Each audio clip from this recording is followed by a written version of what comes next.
dear children. I am very happy to see you all again in today's science class. Let us begin our science class.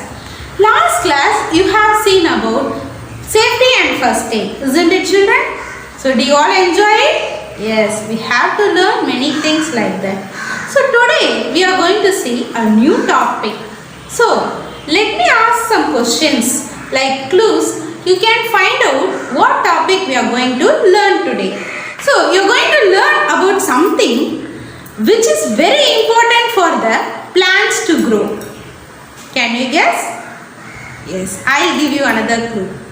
It is also very important for the animals to live, and the animals also live on it and also in it. Can you guess children what it is? Yes, we are going to learn about soil and its importance. So our topic is soil and its importance. So let us begin our class. So we will begin with a small activity.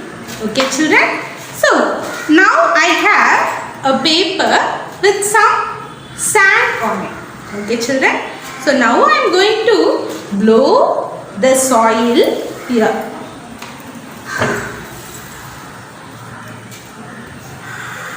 Can you see the soil is moved? Yes, only some soil has been moved. Because of what? Because of the wind which I blow. Isn't it? Now see children, I am using an electric fan to move the soil. Can you see how fast it is moving? Yes, it is moving very fast. Okay, so what does this mean? This means that the soil can be moved by the help of wind. Okay children, now we will move on to the lesson. So what is a soil? Soil is nothing but the top layer of the earth's surface.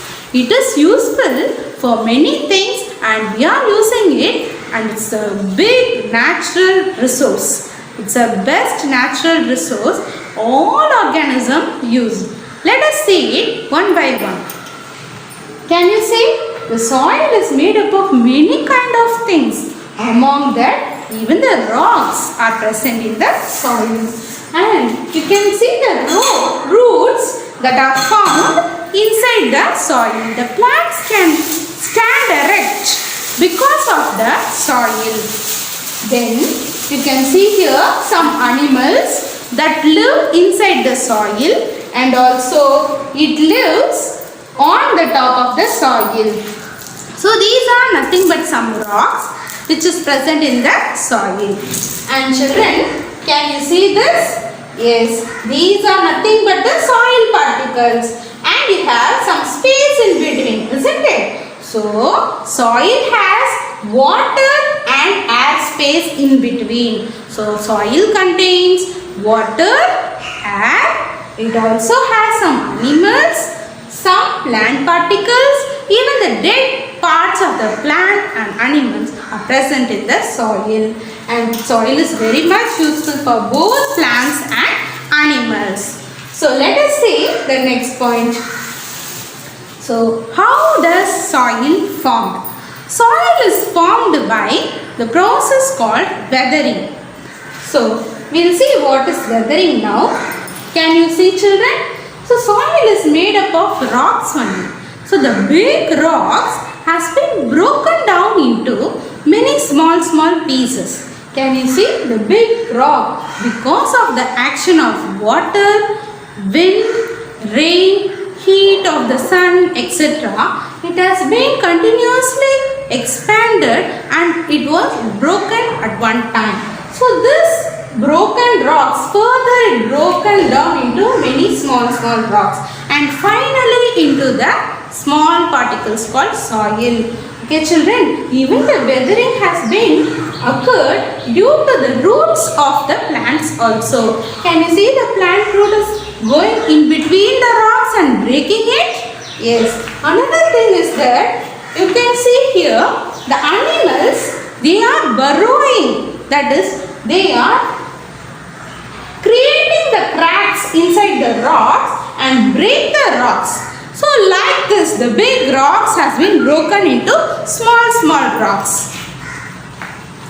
So here you can see the whole process of soil formation. Can you see this, children? This is nothing but a big rock. This rock, because of the action of water and the sun's heat, it has been broken into smaller pieces. So when we compare with this, you can see the smaller rocks are even made smaller and they are finally made into soil. Do you know, children, 1 centimeter of soil can be formed after 200 to 300 years?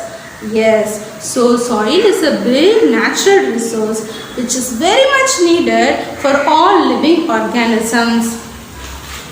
So, can you see this, children? Very pleasant to look, isn't it? How can the plants and crops can be grown? Because of the soil. Soil, if it is very fertile, then the crops will be grown very well. Okay, so how is it fertile, children? Because of the dead parts of plants and animals. So dead parts of plants and animals are called as humus. H-U-M-U-S, humus. So this humus content, if it is more in the soil, then the soil is said to be a fertile soil. You can grow the crops very well in this humus-rich fertile soil. So soil composition. What do you mean by soil composition? Soil has many things in it, isn't it, children? Now I have shown you the rocks also. So soil has rocks, the rock particles and the minerals. You all know that rocks are made up of minerals. So soil is rich in rocks and minerals. And the dead decaying plants and animal material is also called as humus. So soil also contains the humus. So next thing is that bacteria, fungi and other microbes. So your mummy will be telling you not to keep your hand in the soil, isn't it, children? Why is it so? Because soil contains the germs like bacteria, fungi, etc. Okay, then even the worms, insects are also present in the soil. Apart from this, like the previous diagram you have seen, isn't it? The air and water is present inside the soil. Okay, now I have some soil in my hand and this is a tissue paper. Now I am going to prove that soil contains water.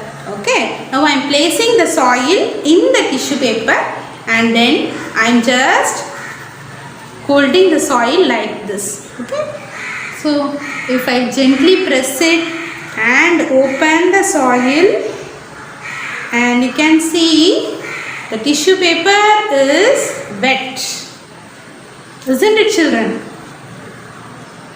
So you can see the water content from this area to this area.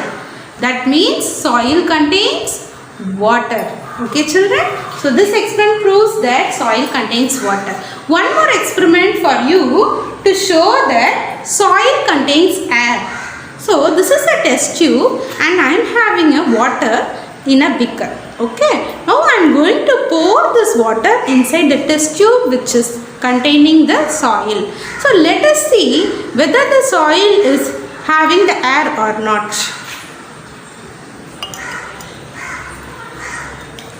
Children, can you see the bubbles coming out?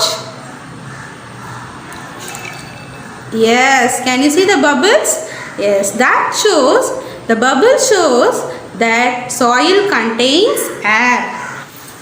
So now we are going to study about the importance of soil.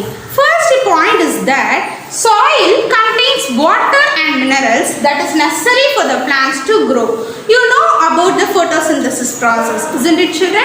So from the soil, the plant takes up the water and minerals and it takes the sunlight, it utilizes the sunlight and also carbon dioxide from the atmosphere in order to synthesize the carbohydrate.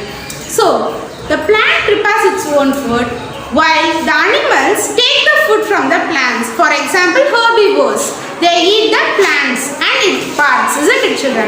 Next, in turn, the herbivores are eaten up by carnivores, isn't it? So all the animals directly or indirectly, they depend on the plants for their food. In turn, plants take the food with the help of minerals and water in the soil. Second important point is that soil is the place where many animals live. Isn't it, children? Can you see? The earthworm, the rabbit, mice and everything lives in the soil. So it's very important for them. The next point is that soil is also used to make constructive materials like bricks. You know, soil contains clay, isn't it, children? So this clay is used to make the bricks, and bricks we use it for constructing buildings. So these are the importance of soil. Farmers grow crops to suit the type of soil available in particular area. So there are different types of soil. So based on the particles present in the soil is of different types. So what are the three important particles are? That is the sand, silt and clay. So these three particles, based on the composition of these three particles, the soil is of different types. Now you can see the clay soil, loamy soil and sandy soil. These three are the types of soil. So you can see the sandy soil is of coarse in nature. It has many big particles. But the silt particles are little bit smaller than the sand particles, while the clay particles are very fine particles. Now you can see the water entering inside the sand is moving very fast and easily it can be flown. But you can see in the silt only limited amount of water can be moved. That is, the movement of the water will be slow compared to the sand. Why? The water moves very slowly through clayey soil. Now let us see this through a lab activity. Three kinds of soil: sandy soil, loamy soil and clayey soil. Take a test tube, a funnel, fit a filter paper inside the funnel. So we can take the filter paper, fold it and once again fold it so that we can get a cone and you can fit it inside the funnel like this.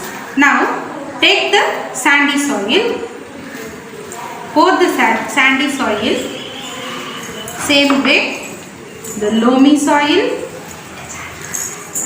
and the clayey soil. The clayey soil is very sticky. Usually the loamy soil is a combination of clayey soil and the sandy soil. And loamy soil is a fertile soil. Now I have equal amount of water and now I am going to pour the water in all the tubes.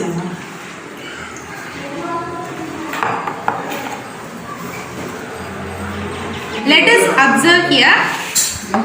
The water drains faster in the sandy soil and slow in the loamy soil, and it is very slow in the case of clayey soil. So have you enjoyed this activity? Let us recall the points what we have learned in today's class. Soil is a thin layer of material on the surface of the earth. It contains dead and decayed parts of plants and animals, and also it contains water, minerals, rocks, etc. Soil is important for the plants to grow, animals to live, and also it is used in construction. Soil is used to grow crops. Three types of soil are sandy soil, clayey soil and loamy soil. Loamy soil is the one which is very fertile soil and used to grow crops. Thank you, children.